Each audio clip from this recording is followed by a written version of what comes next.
நண்பர்களுக்கு வணக்கம். இப்போ நம்ம எங்கே நின்றுருக்குன்னு பார்த்தாச்சுன்னா, நீலாம்பூர் அந்த பைபாஸ் ரோடு தொடங்குறதுக்கு முன்னாடி நின்றுருக்குறேங்க. அதாவது சிட்டிக்குள்ளே என்ட்ரன்ஸ் ஆகிறதுக்கு முன்னாடி நின்றுருக்குறோம். எதுக்காக நம்ம இங்கே நின்றுருக்குன்னு பார்த்தாச்சுன்னா, ஒரு முக்கியமான விஷயங்க நோட் பண்ணி வச்சுக்கோங்க. அதாவது நாளை மறுநாள் 19ஆம் தேதி புதன்கிழமை நம்ம கோவைக்கு பாரத பிரதமர் வருகை தர இருக்காங்க. அந்த சமயத்தில் இங்கே போக்குவரத்து மாற்றங்கள் ஏற்பாடு செஞ்சிருக்கிறதா கோவை மாநகர காவல்துறையினர் தெரிவிச்சுக்கிறாங்க. அதன்படி சேலம், ஒசூர், ஈரோட்லேருந்து வர்ற வண்டிகள் எல்லாமே சிட்டிக்குள்ளே நேராக போக முடியாது. கனரக வாகனங்கள், அதாவது லாரி, பஸ் எல்லாமே இந்த எல்என்டி பைபாஸ் ஆலை வழியாக போய் திருச்சி ரோடை நோக்கி திருச்சி ரோட்லேருந்து அப்படியே அவங்க சிட்டிக்குள்ளே போய்க்கலாம்.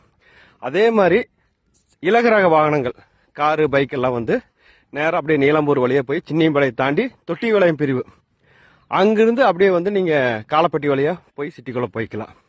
அதனால் 19ஆம் தேதி இந்த வாகன போக்குவரத்து மாற்றம் இருக்குங்க. அதனால் இப்போயே நோட் பண்ணி வச்சுக்கோங்க.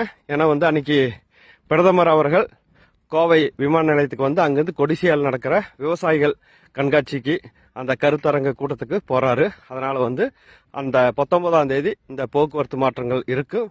அதே மாதிரி நம்ம இந்த நீலாம்பூர்லேருந்து சிட்டிக்குள்ளே போகிறத அன்றைக்கி அவாய்ட் பண்ணிடுங்க. நன்றி நண்பர்களே. மீண்டும் ஒரு செய்தியோடு உங்களை சந்திக்கிறேன். வணக்கம்.